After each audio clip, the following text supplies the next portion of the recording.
ఇతని తరపున వాదించడానికి డిఫెన్స్ లాయర్ వచ్చారా? Yes your honour.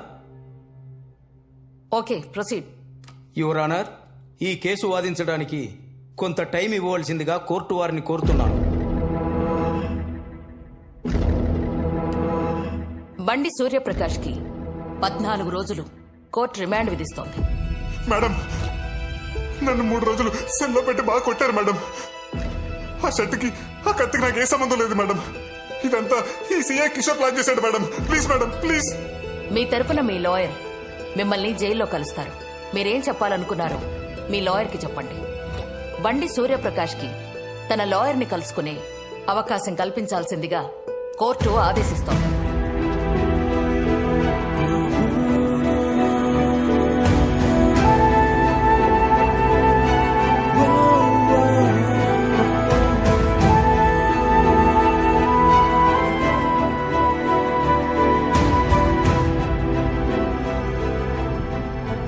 కోర్టు నాకు ఇచ్చిన లీగల్ ఎయిడ్ సర్వీస్ కూడా మేనేజ్ చేసి 14 days రిమాండ్ పడేలా చేశారు.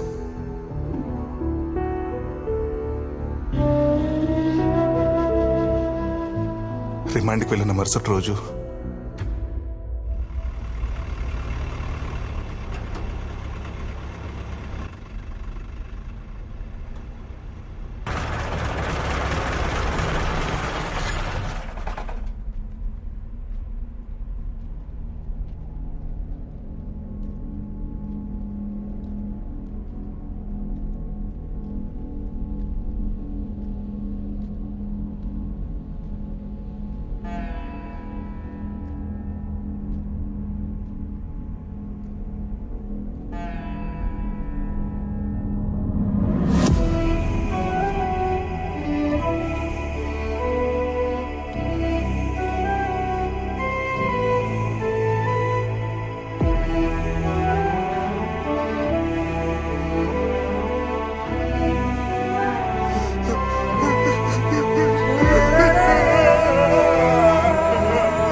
నాన్న, మనకెందుకురా ఏసీ? ఊరుకోండి నాన్న, ఈసారి అండ్లెక్కవంట. ఆ వేడి మీరు తట్టుకోలేరు.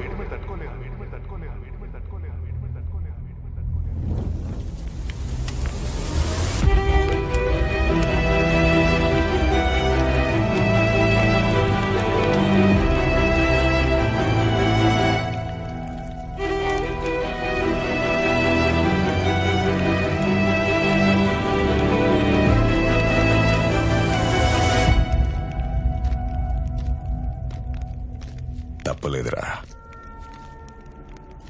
కాన్బర్ట్ సిచ్యువేషన్ లో ఈ కేసులో నేనే నిన్ను ఇరికించాను. ఒప్పేసుకుంటే ఏమయ్యేదిరా?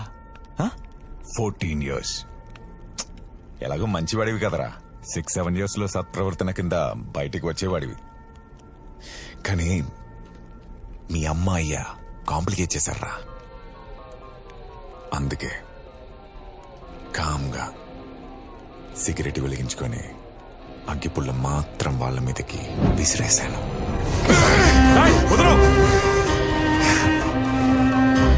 అప్పుడు బ్రతికేస్తారేమో అని చిన్న డౌట్ వచ్చిందిరా.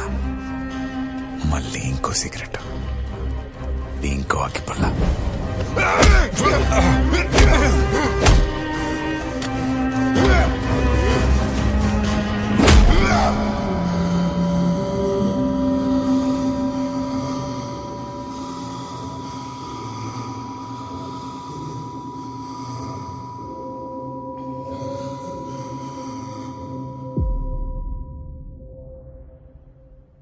చంపేశారు భయ్యా. డ్యూటీలో ఉన్న పోలీస్ ఆఫీసర్ని కొట్టానని నా మీద ఇంకో కేసు ఫైల్ చేశారు.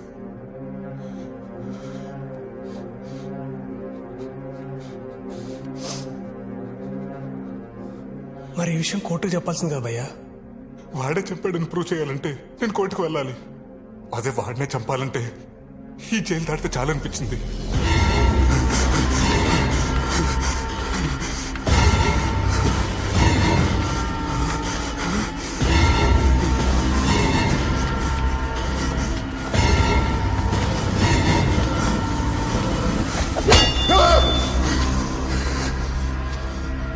తప్పించుకోవటానికి 2 సార్లు ట్రై చేశాను.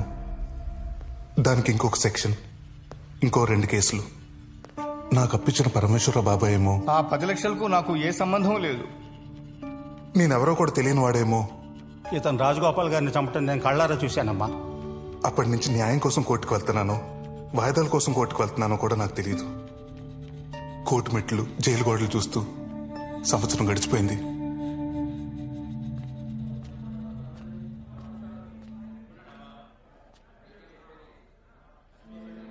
నేను కలవడానికి మీనాక్షి వాళ్ళ నాన్నగారు వచ్చారు. రండి అంకుల్.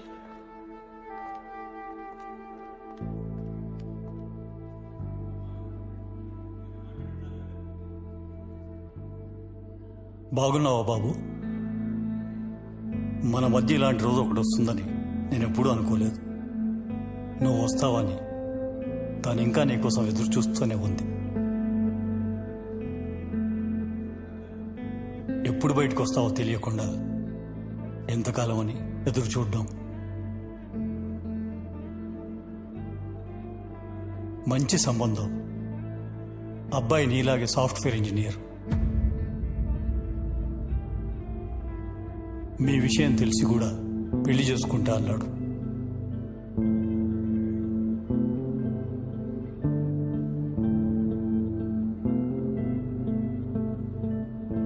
నిజమే మీనాక్షి,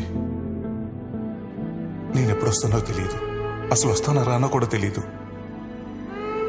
వచ్చిన జాబ్ నుంచి ఇంటికి రావడానికి, జైలు నుంచి ఇంటికి రావడానికి చాలా తేడా ఉంది. నన్ను ప్రేమించినందుకు నీకు శిక్ష పడకూడదు. Advance happy married life Meenakshi.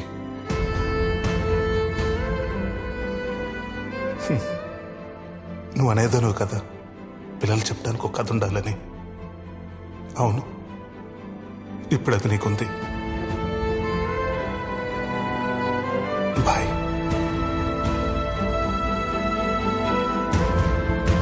ఉంటాం బాబు.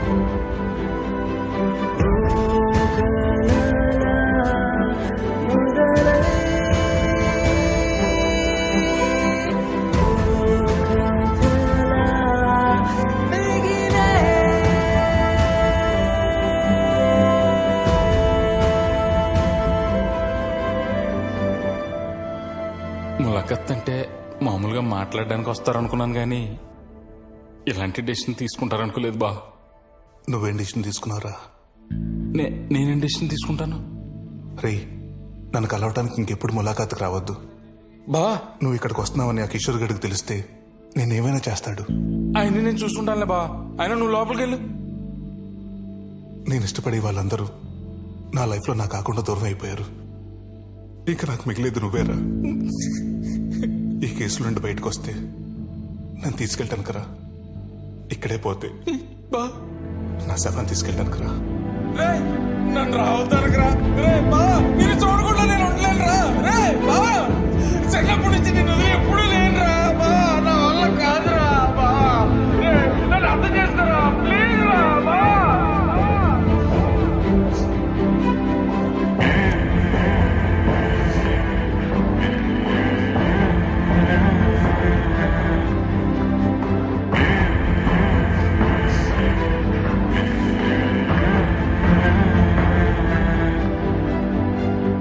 అప్పటికెళ్ళి సంతోష్ మిమ్మల్ని కలవనికి రాలేదా?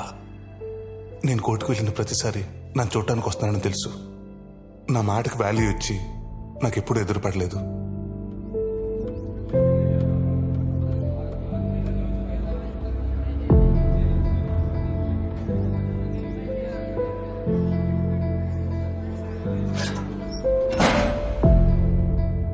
ఆ తర్వాత మీడియా నా గురించి రాయటం మానేసి, జనాలు నా గురించి మాట్లాడుకోవడం మానేసి న్యాయం నన్ను పలకరించడం మానేసి 5 ఏళ్ళైంది.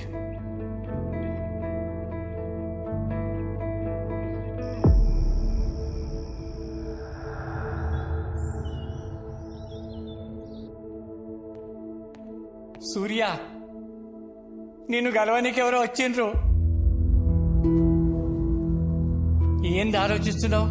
నిన్నెవ్వరు గెలవక 4 ఏళ్ళాయ. పోయి గెలవరాదు.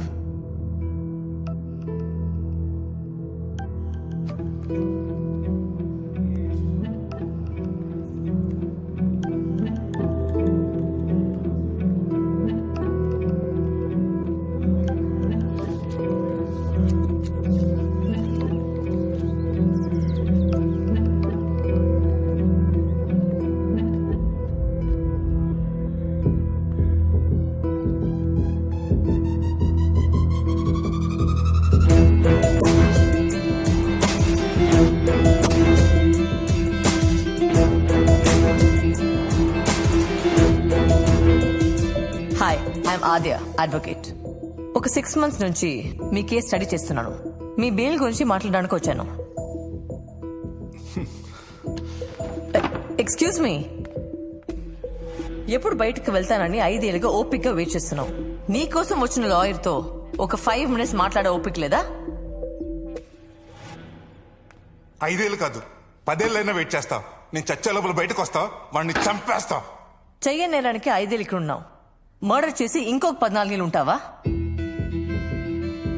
ఆవేశం సమస్యల్ని సృష్టిస్తుంది, ఆలోచన దాన్ని పరిష్కరిస్తుంది. క్రికెట్ ఆడుతుంటే చిన్న గొడవ అయిందంట. మా వాడు నిన్నేదో తప్పు మాట అన్నాడంట. అందుకే ఆవేశంలో మీ సూర్య మా వాడిని కొట్టాడు. నేనే నీకు సారీ చెప్పాలి సత్యం. ఆవేశంలో కొట్టిన తప్పే కదండి. రే, ఆవేశం సమస్యను సృష్టిస్తుంది, ఆలోచన దాన్ని పరిష్కరిస్తుంది. ఇంకెప్పుడు ఆవేశంలో తప్పు చేయకు నాన్న. బయటకు వచ్చి ఏం చేయమంటారు? అమ్మా నాన్న చెప్పినోడు కళ్ళ ముందు తిరుగుతుంటే గుడ్ మార్నింగ్ గుడ్ నైట్ చెప్పంటారా? రివెంజ్ తీర్చుకో, అది చట్ట ప్రకారం తీర్చుకో. ఇండియన్ పీనల్ కోడ్ టార్గెట్ శిక్షలు వేయడం కాదు సూర్య, న్యాయం చేయడం కూడా. చట్టంలో నాలంటుడికి న్యాయం చేసే సెక్షన్లు కూడా ఉన్నాయా? ఉన్నాయి సూర్య. ఎవరైనా వ్యక్తిని అన్యాయంగా ఇరికించి జైలుకి పంపిస్తే అతను జైలు నుంచి బయటకు వచ్చాక తనని ఇరికించిన వాళ్ళ మీద వేసే కేసు సెక్షన్ 211 ఆఫ్ ఐపీసీ. ఆ సిఐ కిషోర్ నిన్ను ఇరికించాడు కాబట్టి నువ్వు అతని మీద సెక్షన్ 211 కేసు వేసి గెలిస్తే నువ్వు ఇరికించబడ్డ కేసులో నీకెంత శిక్ష పడేదో అదే శిక్ష కిషోర్ కి పడుతుంది. That's the power of section 211. ఇంకా ఆలోచిస్తున్నావేంటి సూర్య? మీ నాన్న చివరి మాట ఏంటో తెలుసా? నా కొడుకు నిర్దోషిగా బయటికి రావాలి. ఆ సిఐ చట్టం ముందు దోషిగా నిలబడాలి.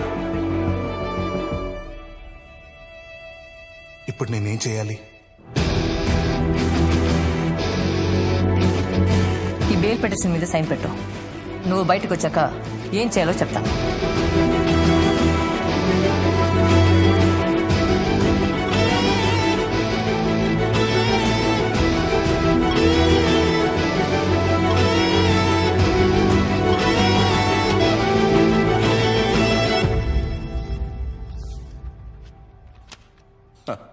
మొత్తానికి సూర్యకి బెయిల్ తీసుకొచ్చావు.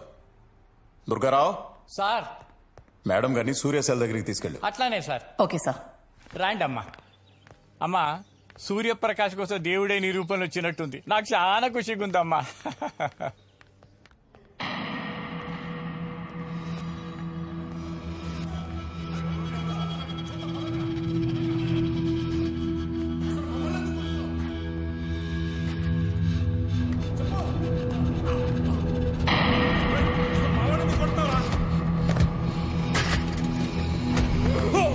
అసలు మేమేం చేసామని మమ్మల్ని కొడుతున్నావు?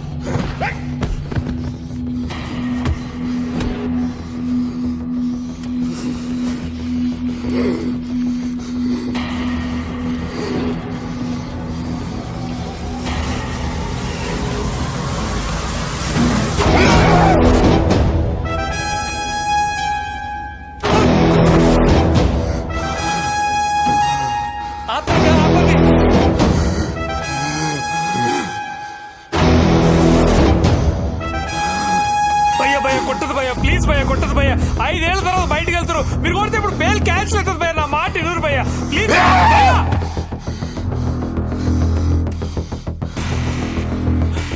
వదిలిపెట్టున్నా అండి. వద్దు భయ్యా.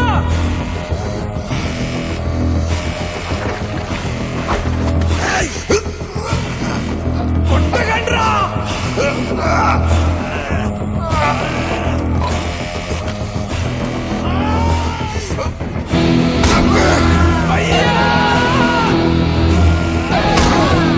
నువ్వు కొట్టద్దు.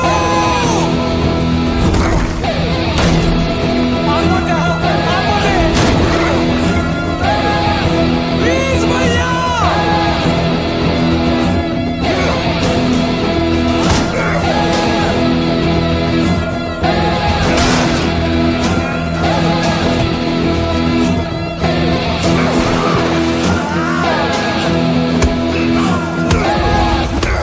ఇక ఈయన బతుకంతా జైలు పాలేనమ్మా. నాకు కావాల్సింది కూడా అదే కదా.